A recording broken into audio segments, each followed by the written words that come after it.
자, 이 문제가 우리 아까 전에 봤던 에너지 흐름과 물질 순환에 대한 가장 대표 문제인데, 이거 수능 특강 문제거든? 이 문제로 나올 거야. 이 문제 나오면 쉽지가 않아요. 지금 이 문제는 니들이 먼저 한번 풀어봐. 시간 내가 한 2분 정도 줄 테니까 이거 그냥 보고 풀어. 그냥 안 보이는데요. 시각 장애인들이 많고. 얘가 가리잖아요. 네, 됐어. 그래도 일로 와. 일로 와. 근데 그 몇 쪽이에요? 작년 수특이야.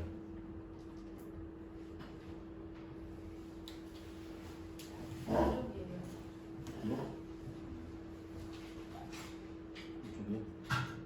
196페이지. 3점짜리 1번. 잘 풀어봐 이거. 얼른 풀어. 김경민 씨. 빨리 풀라고. 이것 때문에 잘 안 보이면 이쪽으로 앉든가 이쪽으로 앉든가.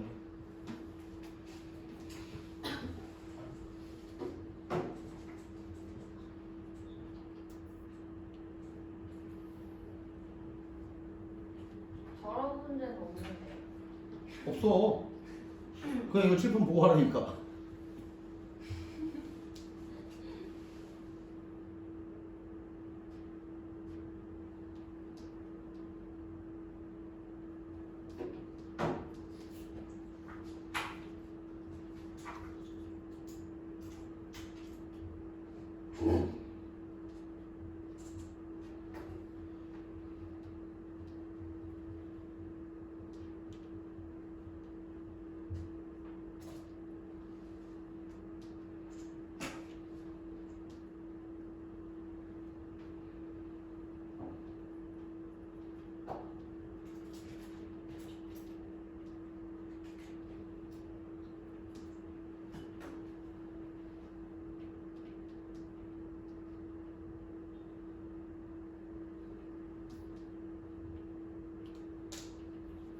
다른 보기는 그냥 풀 건데 기억 보기를 맞추라는 거야.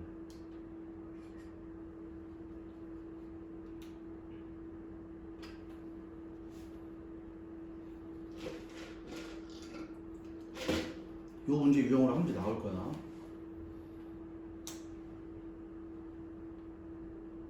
다 풀었냐? 돼? 기다려.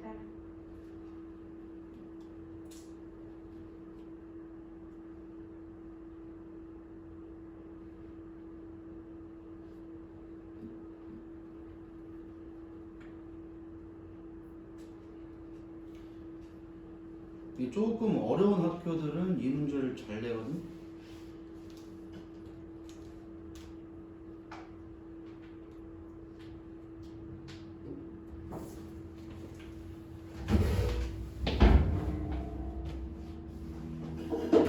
자, 봅시다 한번.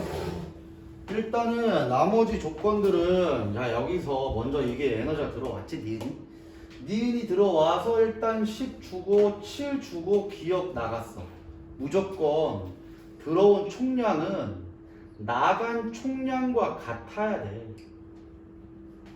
오케이? 봐봐. 니은이 들어왔잖아. 그럼 니은의 에너지가 열 에너지로 나간 거랑 배설물로 간 거랑 그 다음 단계 영향 단계로 간 거랑 같아야 된다고. 자, 근데 A의 입장에서 보면은 기억이 들어왔거든. 기억이 들어와가지고 열 에너지로 밖으로 날아가고 사체나 배설물로 간 게 1이야. 이게 또 만족을 해야 돼. 자, 그럼 배설물, 사체 배설물 입장에서 봅시다. 들어온 에너지 다 봐. 7 들어왔어. 1 들어왔어. 여기서도 1 들어왔어. 근데 나간 게 어디야? 열 에너지 나간 게 없어요, 여기. 간 화살표 어디밖에 없어? 얘밖에 없지. 그럼 너가 몇이야? 네가 9가 되겠지. 그렇잖아. 들어온 게 7, 8, 9 들어왔으면 나가는 화살표 수 9밖에 없어야 돼. 여긴 열 에너지가 없으니까. 그럼 C가 들어온 양이 얼마야? 9가 들어왔다. 9 들어왔는데 여기 나간 거 보니까 하나 나갔고 1로 나갔네. 네가 얼마야 그럼? 1이 돼야지. 그렇지?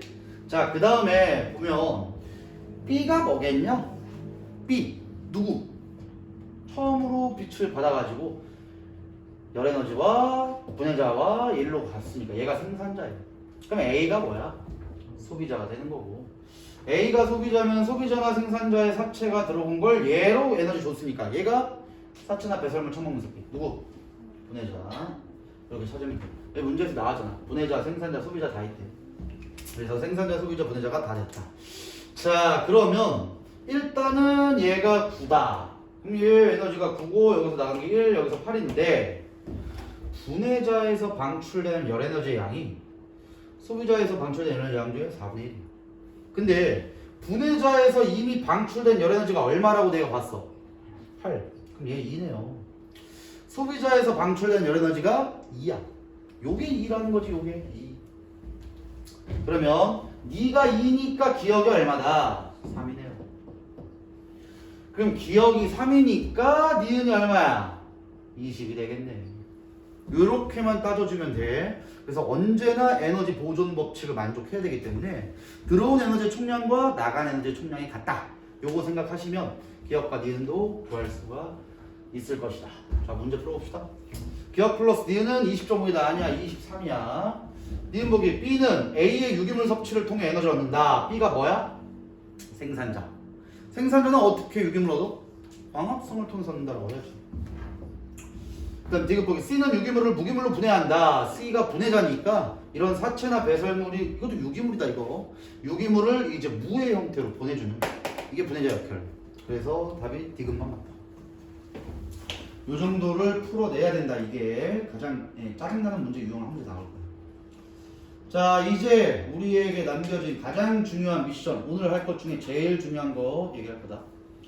여기가 너네 요번 4단원에서 시험 나온 양 중에 이게 제일 짜증나. 요거 잘 할 줄 알아야 된다. 요거.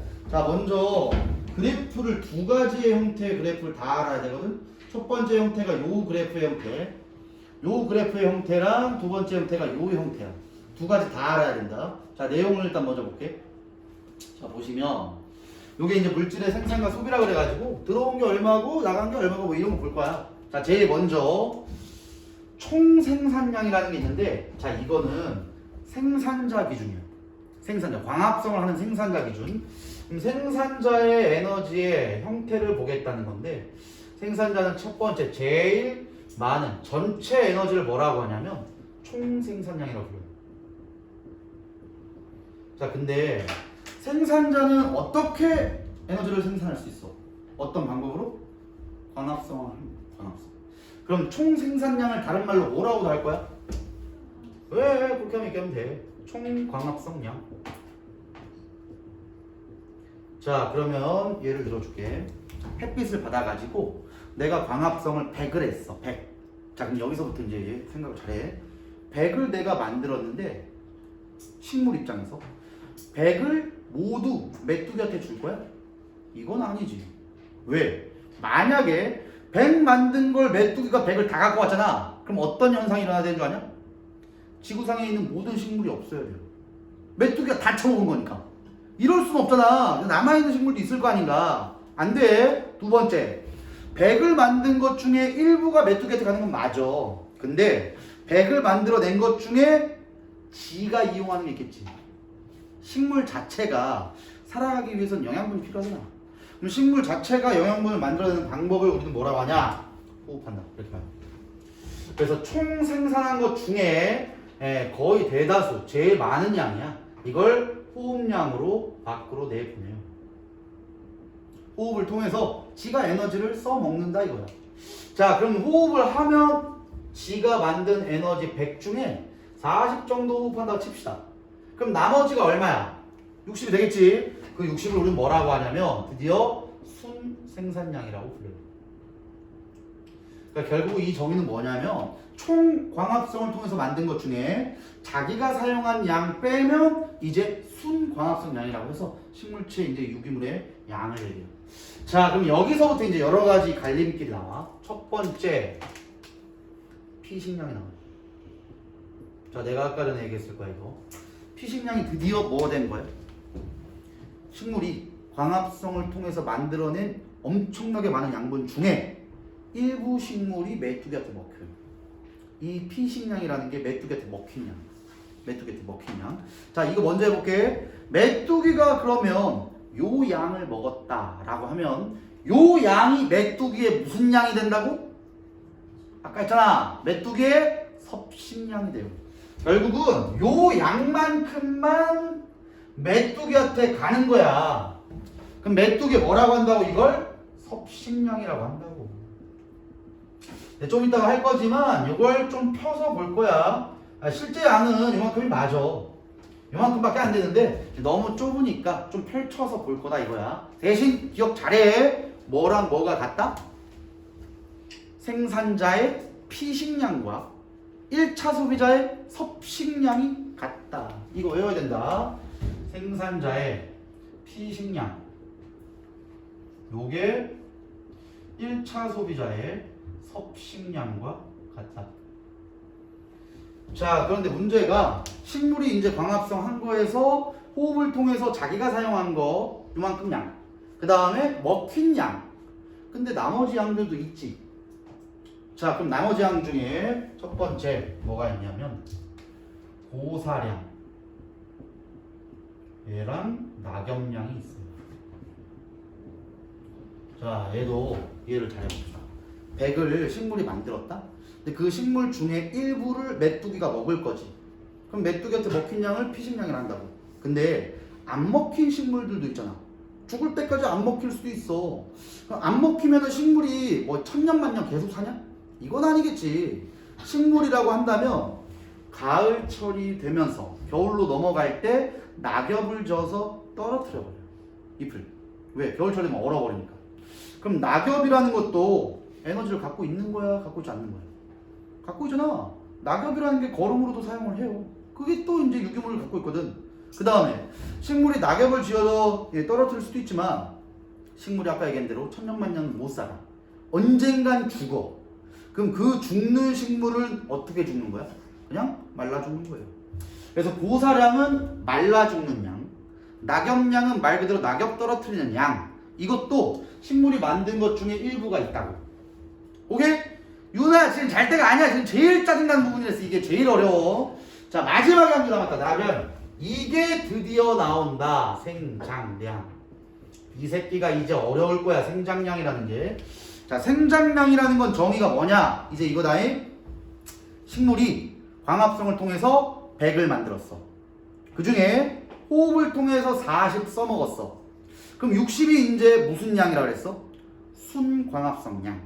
그 중에 10 정도가 먹혔다고 봅시다.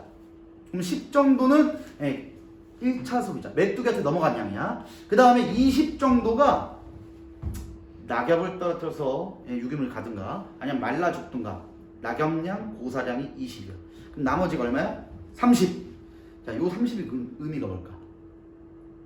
지금 살아있는 식물이 가지고 있는 유기물 자체야. 뭔 말인지 알아? 이거 이해 잘해야 된다고. 다시 한번 볼게. 자, 얘를 100이라고 한다고. 100. 얘 40을 할 거야. 얘가 10이고 얘가 20이야. 그러면 40, 20, 70 되니까 얘가 30이라고. 근데 생장량의 뜻은 이거야. 식물이 만든 광합성 한 양이 100.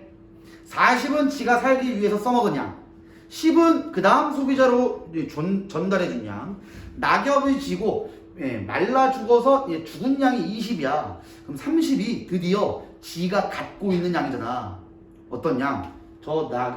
나무가 한 그루 있대. 이 나무 자체가 유기물을 갖고 있잖아. 그 모든 나무들의 유기물을 지금 현재 유기물을 딱 보면 그걸 생장량이라고 해요. 말을 잘 이해해야 돼. 생장량 봅시다. 생장량은 순생산량에서 피식량, 고사량, 낙엽량을 제외한 양으로 식물체 자체에 남아있는 유기물의 양. 식물 자체에 남아있는 유기물 양. 야, 저기 나무도 지금 가지고 있는 유기물이 있다고. 그 나무가 갖고 있는 유기물 자체의 양을 생장량이라고 불러요. 자, 이제 헷갈리는 게 드디어 나와요. 생체량과 생물량과 현존량은 다 같은 뜻이다. 시험에 뭐 나올지 몰라요. 뭐 나올지 몰라. 근데 너네들은 뭐까지 같다고 하냐? 생장량까지 같다고 해요. 생장량 같은 거 아니야. 생장량만 다르고 나머지 생존량, 현존량, 생물량이라고 하면은 같은 뜻이야. 얘는 뭐냐면 현재 식물 군집이 갖고 있는 모든 유기물의 총량입니다. 모든 유기물의 총량. 아니 그럼 쌤 생장량이랑 얘랑 다른 점이 뭔데요? 생장량은 순생산량 자체에서 고사량, 낙엽량, 피식량을 제외한 너만의 값. 나무 한 그루. 나무 한 그루. 근데 너는 지금 군집 자체가 갖고 있는 유기물 전체 양. 비슷한 개념이긴 해. 근데 이건 군집이 갖고 있는 모든 양이고 이건 군집이라고 얘기 안 한다고. 그냥 전체 양 중에 소화한 양, 네가 써먹는 양, 먹힌 양, 낙엽, 고사 뺀 게 생장량인데 생체량은 그 군집 전 식물이 갖고 있는 유기물의 총량을 얘기합니다. 자, 쉽게 보면은 이게 만약에 소나무래요. 소나무. 소나무가 요거 뺀 요양이 있겠지. 근데 이 군집에 소나무만 있냐? 단풍나무도 있을 거고 무슨 나무도 있을 거고 무슨 떡갈나무도 있을 거고 산갈나무도 다 있단 말이야. 그 전체 양을 다 합치면 생체량이 된다.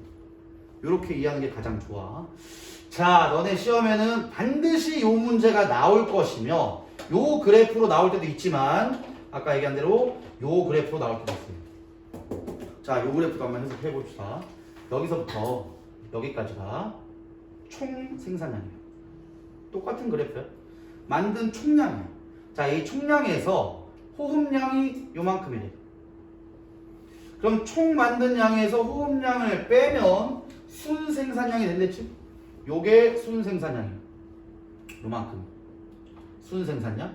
근데 순생산량 중에서 얘가 파란색 고사량, 그 위에 갈색 낙엽량, 이게 여기야.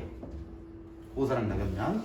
자, 그 다음에 그 밑에 노란색으로 나온 거 있지? 이 노란색으로 나온 게 뭐냐? 요게 피식량. 요게 노란색. 그럼 마지막 요거 전체 보라색. 이게 뭐야? 생장량이 돼. 오케이? 이 그래프랑 똑같다 그랬어. 똑같은데 해석만 할 줄 알면 돼요. 해석만. 자, 그러면 얘네들을 어떤 식으로 이제 기억 니은 디귿보기 낼 거냐? 이 밑에 거예요. 무조건 낸다 보면 돼. 이 문제는 수능에도 반드시 낸다. 수능에도 반드시 내고 그 다음에 얘를 꼭 내지. 기억 니은 디귿보기에 첫 번째. 천이가 진행 중인 군집이에요. 자, 아까 전에 내가 천이가 좀 잠깐 얘기해줬지. 자, 다시 한번 봅시다. 건성천이 맨 처음에 뭐다? 척박한 땅, 맞아? 땅, 황무지라고 해도 돼. 아무것도 없어. 거기서 이제 그 다음 단계가 뭐야? 지류나 이끼류가 개척자로서 들어와. 그러면 이제 뭐가 돼? 초원. 그 다음 이걸 모르더라고. 관목님이야. 관목님. 그 다음이 양수. 그 다음이 혼합. 섞인 거야. 마지막 단계 극상이 음수림. 이게 천이가 진행 중인 군집이에요. 자, 이렇게 천이가 진행 중인 군집에서는 생체량은 적어. 다시 생체량이 뭐다? 그 식물 군집이 갖고 있는 유기물의 총량이야. 그럼 쉽게 생각할게. 지금 천이가 진행돼서 가지고 척박한 땅에서 이끼류, 그 다음에 뭐 지류가 들어왔다. 그 다음에 초원이 됐대. 그 다음에 관목이 된 상태라고 보자. 관목림이야 지금. 자, 그러면 이제 이 집단은 이제부터 뭐가 돼야 돼? 양수림이 되도록 과정이 진행이 돼야 돼. 관목에서 양수로 진행이 돼야 되니까. 이렇게 되면 아직까지 그 군집의 식물 개체는 많지가 않아요. 아직. 개체가 많지 않다는 거는 총 광합성한 양도 얼마 안 돼요. 대신 생체량을 적어. 그래서 그 군집이 갖고 있는 유기물의 총량은 적다고. 하지만 순생산량은 많아. 자, 이게 뭐냐면은 일단 자기가 에너지를 쌓아두는 거야. 그 다음 단계 가야 되니까. 그래서 천이가 진행 중인 군집은 전체량은 얼마 없어. 근데 순생산한 양, 광합성한 총량은 많다 이거지. 다른 군집에 비교해서 순생산량이 많다. 그러면 이걸 천이가 진행 중인 군집으로 그리려면 어떻게 그리면 될까? 이걸 천이가 진행 중인 군집이면 이게 작아요. 순생산량이 많다. 순생산량이 많아요. 근데 네 양 자체가 적다. 네가 적은 거니까 네가 적으면 네도 적은 거야. 내가 아까 뭐라고 했냐? 소나무만 생각해라. 얘는 소나무, 신갈나무, 은행나무, 떡갈나무 다 생각해야 된다고. 소나무 자체가 적다는 거는 은행나무도 이게 작은 거고 신갈나무도 이게 작은 거야. 그럼 그 군집이 갖고 있는 유기물 총량도 작겠지. 이해를 잘해야 돼. 자, 근데 이제 극상에 도달했대. 자, 극상에 도달하면 이제 이 생태계는 더 이상 진행될 애가 없어요. 지금이 가장 완벽한 상태야. 가장 완벽한 상태가 되면 일단 개체가 더럽게 많기 때문에 생체량도 엄청 많아요. 그 군집이 갖고 있는 유기물의 총량이 많아. 그런데 순생산량은 적어요. 자, 이게 적은 이유가 뭐냐면 이제는 극상이니까 균형을 맞춘 거예요. 즉 이거랑 비교한다는 거지. 천이가 진행 중인 곳은 순생산량이 많다고. 근데 극상에 도달하면 지금 이 그래프로 바뀌게 된다는 거예요. 그래서 순생산량이 천이가 진행 중인 군집보단 적어진다.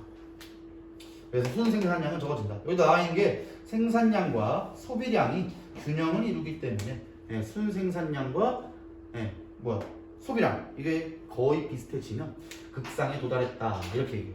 자, 근데 가끔 낸다 농경지. 야, 농경지는 뭐냐? 농경지는 내가 인위적으로 작물을 키우는 거잖아. 순생산량이 엄청나게 많아요. 엄청나게. 그럼 순생산량이 엄청 많다는 건 이거네. 호흡량은 거의 없고요. 순생산량이 압도적으로 많다. 이게 농경지죠. 근데 이걸 또 세분화 시켜봅시다. 농경지라고 얘기를 하면은 인간이 키우는 거야. 거의 없겠지. 와서 누가 먹을 건데? 먹으면 가만히 있어? 덫을 놓든 뭐 쥐약을 설치든 다 하겠지. 이건 그럼 어떻게 할 건데? 고사되고 낙엽되는 거죠. 벼를 키웠대. 벼가 말라 죽기까지 기다리냐? 벼가 낙엽을 없어요. 그런 거. 이거밖에 없는 거야. 그러니까 지금 농경지라는 거는 압도적으로 순생산량이 많습니다. 자, 요거 절대로 쉽지 않아요. 이거. 이제 문제를 풀다 보면 알겠지만 이쪽 파트 문제가 제일 짜증나. 그래서 잘 알고 넘어갑시다. 자, 지금 아까 얘기한 게 여기 나오니까 이거 봅시다. 자, 식물이 아까 여러 가지 중에 호흡량부터 생장량까지 전체를 우리 뭐라고 했다? 전체 총광합성량이 난다고. 근데 총광합성량에서 호흡량을 빼면 요 세 개를 합치면 뭐라고 한다고? 순광합성량이라는. 이거 짜증난 됐어요. 이거 오늘 하는 게 좋을 것이다. 자, 내 피식량이라는 게 뭐라 했냐? 1차 소비자로 먹힌 양. 이 먹힌 양이 뭐랑 같댔어 아까? 초식동물의 뭐와 같다? 섭식량과 같으면 요 양이 섭식량이에요. 근데 이거 잘 안 보이니까 이걸 쫙 펼친 게 요 그림이라고. 오케이? 자, 그럼 여기서도 이제 이해 잘해야 돼. 요게 섭식량이야. 요게 전체량의 섭식량. 즉 뭐랑 뭐가 같아? 섭식량과 피식량이 같아요. 그런데 동화량이라는 걸 또 나와요. 자, 여기서부터 좀 잘 봐봐. 지금 얘가 먹었어. 자, 인간도 봅시다. 우리가 돼지 새끼를 한 마리 잡아 먹었어. 그럼 돼지를 먹은 양이 100이라고 치자. 그 100을 내가 다 에너지로 써? 아니지. 100 먹은 것 중에 어떻게 돼? 똥으로 나가야지. 똥으로 나간 양을 우리는 뭐라고 하냐면 배출량이라고 해요. 똥으로 나갔으니까. 그럼 배출량을 제외하면 여기서부터 여기까지 우리는 뭐라고 하냐? 동화량이라고 합니다. 드디어 이 양으로 내가 에너지를 이용할 수 있다는 거예요. 요 동화량을 잘라보면 우리 인간들도 밥 먹고 숨 쉬어야 되니까 호흡량이 있어요. 자, 그런데 1차 소비자도 그 다음 단계로 에너지를 줘야지.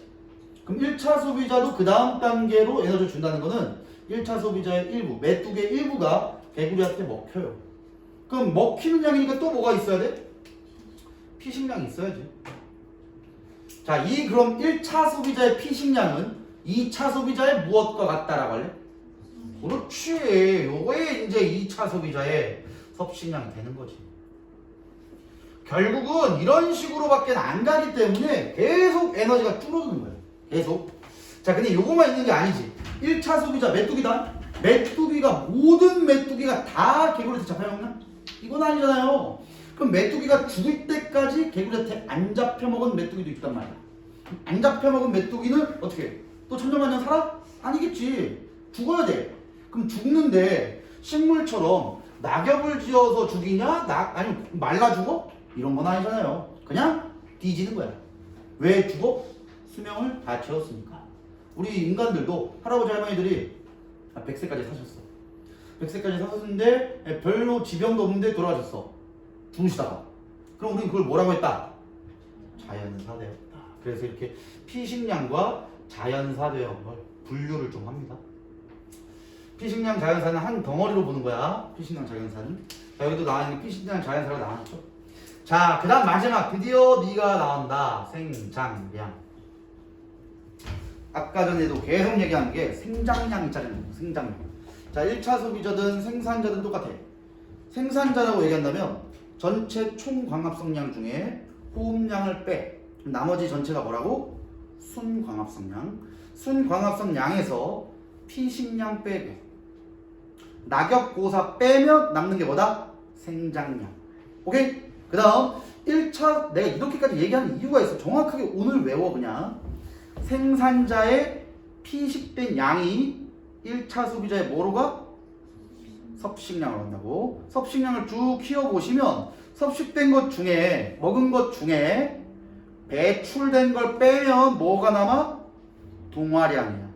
이 동화량 중에 지가 밥 먹고 숨 쉬어야 되니까 이만큼을 또 빼요. 뭐다? 호흡량을 빼. 그럼 1차 소비자의 호흡량까지 뺀 다음에 먹히거나 자연스럽게 죽든가 피식량 자연사 빼면 남는 게 뭐다? 생장량이라고. 이렇게는 이해하시면 돼요. 아, 개빡세. 그래서 이런 식으로 가게 되니까 너희들의 에너지 흐름을 잘 이해를 합시다. 자, 에너지 흐름까지 끝났으면 이제 물질 순환으로 와요.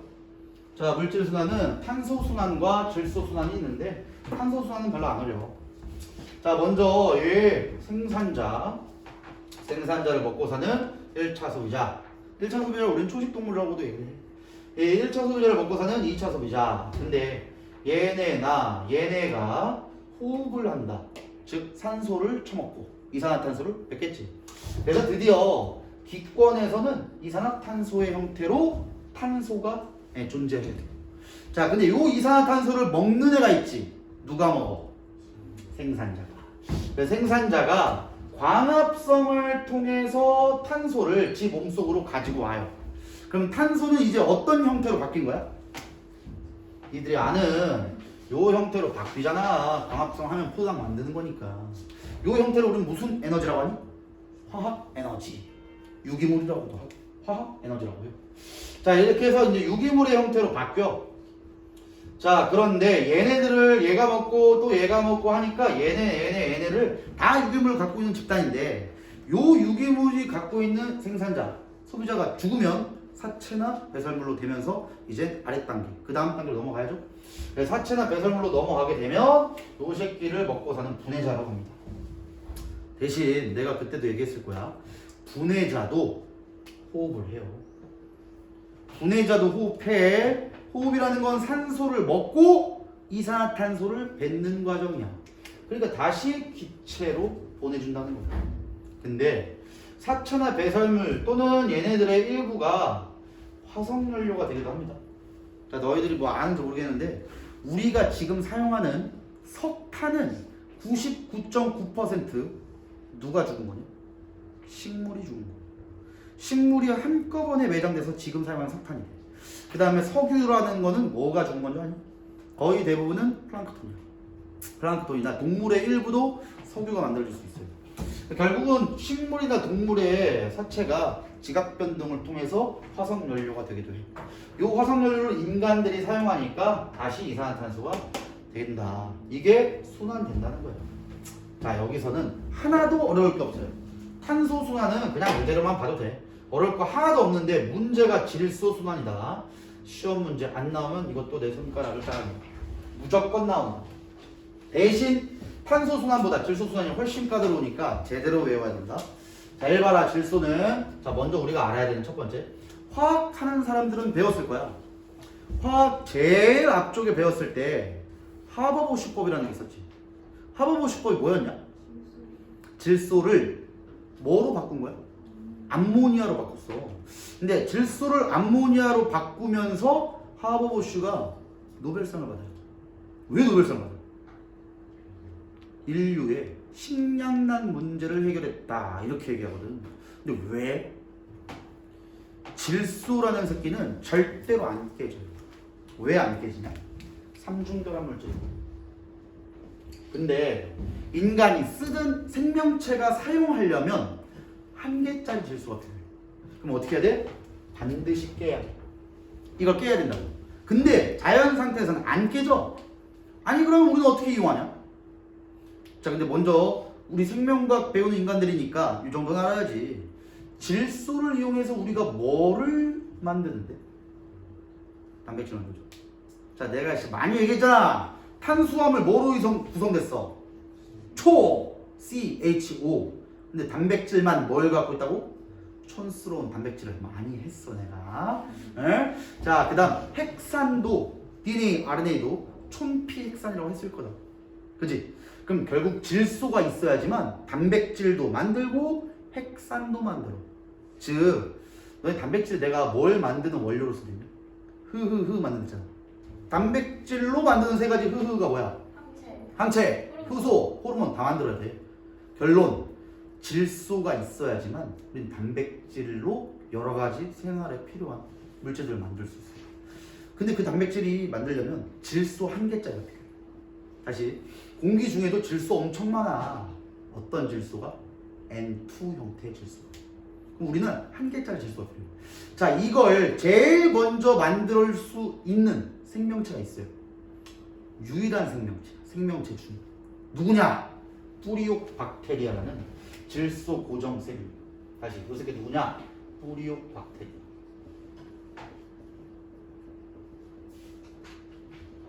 요 애를 우리는 질소 고정 세균이라고 부르거든. 자, 질소 고정이라는 뜻이 뭘까? 이 새끼는 유일하게 질소의 삼중결합을 깨서 질소 한 개짜리로 가지고 있을 수 있어요. 질소 한 개짜리를 그대로 갖고 있을 수 있기 때문에 질소 고정이라고 불러. 오케이? 자, 근데 문제가 있다. 뿌리옥박테리아라는 새끼는 아무 데서나 살진 않아. 꼭 이 새끼한테만 살아. 누구? 벼는 아니야. 벼처럼 생겼지? 벼가 아니라 알맹이가 이렇게 나와 있는 거야. 어떤 알맹이? 요 알맹이. 이게 뭐야? 우와! 뭐야 이게? 콩과. 뿌리옥박테리아는 콩과 식물에만 동생관계로 삽니다. 자, 그러면 이게 무슨 의미냐면 콩과 뿌리옥박테리아는 상리공생을 해요. 자, 그러면 뿌리옥박테리아 입장에서는 뭐가 좋은데? 콩에게 서식지를 제공받아요. 콩에게만 잘 살아. 그러면 콩은 뭐가 이득이 있어야 돼? 뭐? 콩은 공짜로 얘가 가지고 온 단백질의 원료인 질소를 이용할 수 있어요. 그래서 콩에 단백질을 하는 거야. 그래서 다른 이유가 아니야. 콩이 유일하게 얘의 서식지예요. 그러니까 얘가 질소를 만드니까 콩만 단백질 있는 거야. 이런 거 좀 알면 나머지 가서 물어보라. 너네 왜 콩이 진짜 단백질 만든 거야? 뿌리옥박테리아 때문에 막 이렇게 얘기하라. 예, 뿌리옥박테리아가 얘로 처음으로 만들 수 있다. 대신 질소 한 개짜리는 불안정해. 이러니까 다시 N2로 붙고 싶어. 이러면 안 되잖아. 그래서 얘를 수소랑 붙여요. 그래서 NH3가 되는 거예요. 그래서 다시 질소 한 개짜리는 불안정해. 뭔가랑 계속 붙으려고 해. 그래서 수소랑 붙여버려. NH3가 되면 질소 한 개짜리. 요걸 우리는 질소 고정세균에 의한 질소 고정 작용이다 라고 해요. 자, 여기 이제 이상한 작용들이 많이 나와. 다 외워야 돼. 절대로 헷갈리면 안 돼. 뭐 탈질산화 세균에 의한 탈질산화 작용 되게 많이 나오니까 꼭 외웁시다. 질소 고정 세균에 의한 질소 고정 작용이라고 한다. 요 작용이 NH3 암모니아를 만드는 과정이에요. 근데 암모니아에다가 수소이온 한 개만 붙여봐봐. 야, 이 과정은 니네 안 물어본다. 수소이온 한 개만 붙이면 드디어 암모늄 이온이 되죠. 자, 이렇게 해서 암모늄 이온이 일단 됐어. 근데 질소는 NH3 또는 NH4 플러스로 존재를 잘 하지만 하나의 형태로 존재할 수 있어요. 이게 질산 이온이나 아질산 이온이라고 부르는 새끼야. 얘 또한 질소가 한 개짜리지. 질소 한 개짜리기만 하면 돼.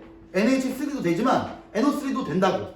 그래서 이걸 질산화세균에 의해서 질산 이온과 아질산 이온 형태로 바꿔준다. 암모늄 이온을. 이 과정을 두 번째 작용, 질산화 작용이라고 해요. 분류를 할 줄 알아야 돼. 자, 그런데 실제로도 이게 너네 기억 잘 해봐봐. 생명체가 맨 첫 번째 어디서 탄생했냐? 바다에서 탄생이잖아. 바다에 콩이 어디 있어? 콩 없어 바다에. 식물에만, 육지 식물에만 콩이 있는 거야. 그럼 바다 생명체는 질소를 공급받을 수가 없었네. 콩이 없으니까. 자, 결국은 뭐냐면은 콩과 식물이 육지 생명체에게 질소를 공급하는 공급원이 맞는데 그것만 있으면 안 돼요. 그래서 번개가 꼭 터져야 돼요. 번개 정도의 에너지는 드디어 질소를 깨부실 수 있어요. 자, 번개가 치면 질소가 깨지는데 번개가 언제 치냐? 비 올 때 치잖아. 빗물에 의해서 흡수된 질소는 이 형태로 바뀌는 거야. 결국은 질소 한 개짜리 형태가 두 종류가 있는 거예요. 암모늄 이온과 같은 형태와 질산 이온의 형태로 두 종류의 질소가 하나의 질소 형태로 존재할 수 있다. 자, 그러면 이제 여러 가지 식물들이나 이런 것들을 생산자가 만들어내면 소비자가 이걸 먹어. 소비자가 이걸 먹으면 소비자의 배설물이나 사체, 그 다음에 식물의 사체도 분해자로 가지. 분해자는 다시 암모늄 이온으로 바꿔요. 그럼 이 암모늄 이온이나 질산 이온 같은 경우에 다시 땅 속으로 들어가. 그러면서 계속 순환 과정이 되는 거예요. 계속 이용할 수 있어요. 자, 그런데 이렇게만 되면, 이 과정까지만 있으면 공기 중에 질소는 계속 줄어들어야 돼요. 계속 얘가 가지고 오던가 얘가 가지고 오면 계속 줄잖아. 이렇게 되면 안 되기 때문에 탈질산화 세균에 의해서 탈질산화 작용을 받아요. 이 작용을 받으면 드디어 다시 대기 중으로 올라갈 수 있어요. 자, 그래서 너네 뭐 예전부터 우리나라 사람들이 조선시대부터 비가 안 오면 식물을 키워야 되니까 벼를 농작을 지어야 되는데 비가 안 오니까 뭘 지내? 기우제를 막 지내. 아, 제발 비가 와주세요. 제발 비가. 자, 이게 나중에 역사학자들이 얘기하는데 기우제가 아니야. 기우제가 아니야. 비 오라고 기우제 지는 게 아니야.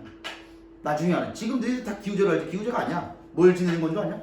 번개우제를 지낸 거야. 진짜야. 제발 번개치기 있어. 제발. 그걸 우리 조선시대 사람들은 알았어. 번개가 잘 치면 그 다음 농작물이 완전 풍작이야. 번개 치면 들어와. 그 다음에 사회에서도 들었을 텐데 우리나라는 돌려짓기라는 것과 윤작이라는 걸 해요. 윤작이 뭔지 알아? 돌려짓기는 뭔지 알아요? 벼를 심어서 3년 동안 또는 4년 동안 계속 벼를 키워. 그 다음 연도에 콩을 심어. 1년 키워. 그리고 그 다음 연도에 또 벼 키워. 천재들이라니까. 전 세계 어느 나라에서도 윤작과 돌려짓기, 사이짓기 이런 걸 안 해요. 내가 볼 때 진짜 우리들은 천재들이야. 근데 왜 그럴까? 우리 선조들은 그렇게 천재들인데. 아무튼 이 과정 다 알아야 돼. 다. 근데 내가 얘기 안 한 게 딱 하나 있어. 질소 동화 작용을 얘기 안 했다. 자, 여기는 밑에 글씨랑 봅시다. 여기 내가 아까 뭐뭐 작용 하는 게 제일 짜증난다고. 다 외워야 되는데 어쩔 수가 없다. 봅시다. 첫 번째 질소 고정 작용. 누가 한다? 박테리아. 누가? 콩과 식물에 공생하는 뿌리옥 박테리아가 대기 중에 있던 N2의 질소를 NH3 형태의 암모니아 형태로 바꿔줘. 그래서 질소 고정 작용은 대기 중에 질소는 질소 고정 세균 또는 공중방전에 의해서 질산 이온으로 전환된다. 즉 질소 고정은 한 개짜리의 질소로 만들겠다 이거예요. 자, 두 번째. 근데 여기 아까 내가 얘기한 게 뿌리옥 박테리아도 있지만 아조토박터라는 것도 있어. 질소 고정 세균이 원래는 두 개야. 자, 됐고 질산화 작용이 있다. 이거 내용 다 알아야 됐다. 질산화 작용은 암모늄 이온을 질산 이온과 아질산 이온의 형태로 바꿔주는 걸 질산화 작용이라고 해요. 그럼 질산화 작용을 해주는 게 누구다? 질산화 세균. 원래는 얘로 바꿔주는 게 질산균이라고 하고 얘로 바꿔주는 걸 아질산균이라고 해요. 근데 지금은 그런 것들 다 얘기 안 하고 그냥 NH4 플러스를 이걸로 바꿔주는 과정을 질산화 작용이라 하고 질산화 세균에 의해서 한다. 이렇게만 얘기하면 돼요. 세 번째, 아까 내가 얘기 안 한 게 이거야. 질소 동화작용. 자, 근데 이건 이해 잘 해봅시다. 동화작용의 뜻이 뭐냐? 동화작용. 동화작용. 어떤 분자에서 어떤 분자를 만들어? 저 분자에서 그 분자로 만들어. 결론. 인간이 암모늄 이온이나 질산 이온이나 아질산 이온을 처먹어. 이거 처먹으면 우리가 뭘 만들어? 단백질 만들죠. 그게 동화작용이야. 식물의 뿌리를 통해 흡수된 암모늄 이온, 질산 이온 등은 질소 동화작용에 의해서 아까 얘기한 대로 단백질, 핵산과 같은 질소 화합물을 만들어요. 작은 분자에서 큰 덩어리를 만드는 거니까 질소 동화작용이다 이렇게 불러요. 자, 그 다음에 이제 분해자의 작용도 아까 있었는데 생물의 사체나 배설물 속의 질소 화합물은 분해자에 의해서 암모늄 이온으로 분해되어 토양으로 돌아가. 자, 이걸 시험 문제 당연히 뭐라고 주겠냐? 질산 이온으로 돌려서 땡. 분해자는 질산 이온 못 만들어요. 암모늄 이온으로 만들어. 자, 이것도 예를 들어줄게. 내가 돼지고기를 어제 처먹었어. 돼지고기 처먹으면 아까 얘기했지? 처먹은 양을 무슨 양? 섭식량. 처먹은 것 중에 어떤 양을 뺀 걸 동화량이라고 해? 배출량이 뭐라고? 똥. 자, 근데 내가 돼지고기 먹었잖아. 그럼 똥 쌌어. 아무리 못해도 돼지고기 성분 중에 일부가 똥으로 들어가. 그 돼지고기는 우리가 아는 다 단백질이야. 단백질은 질소라고 해. 그치? 그럼 그 질소가 똥으로 나가면 그 배설물을 먹고 사는 생명체가 분해자라고. 그래서 분해자가 이런 애들을 먹어가지고 다시 암모늄이온으로 바꿔줘요. 다시. 자, 이게 분해자의 작용. 봐봐. 암모늄이온으로 분해되어 토양으로 돌아가. 써있잖아. 다시 분해자가 토양으로 돌려보내요. 그러면 이제 다시 생산에 흡수되거나 아질산이온이나 질산이온으로 전환이 돼요. 자, 마지막 탈질산화세균. 자, 이게 뭐였니? 토양 속에 존재했던 한 개짜리 질소를 다시 공중으로 돌려주는 작용. 누가 해준다? 탈질산화세균. 그러니까 이제 외우기가 이렇게 외우면 돼. 탈질산화세균은 탈질산화작용, 질산화세균은 질산화작용, 뿌리옥박테리아나 아주토박터는 질소 고정작용 이런 걸 합니다. 근데 보면 알겠지만 개 헷갈린다. 제대로 외우지 않으면 다 틀립니다. 이 문제는 수능에도 나와요. 제대로 암기가 돼야 돼. 자, 그 다음에 이제 에너지 흐름은 우리가 아까 전에 얘기를 다 했기 때문에 여기는 괜찮다. 내가 오늘 다 끝내려고 했는데 앞에 1교시 때 복습을 좀 해가지고 뒤에 내용은 다 못 끝내니까 다음 시간까지 해서 다 끝낼게. 이제 생태계 평형까지만 하고 오늘 끝내. 몇 분이야 지금? 여기까지만. 다음 시간에 생태계 평형부터 합시다.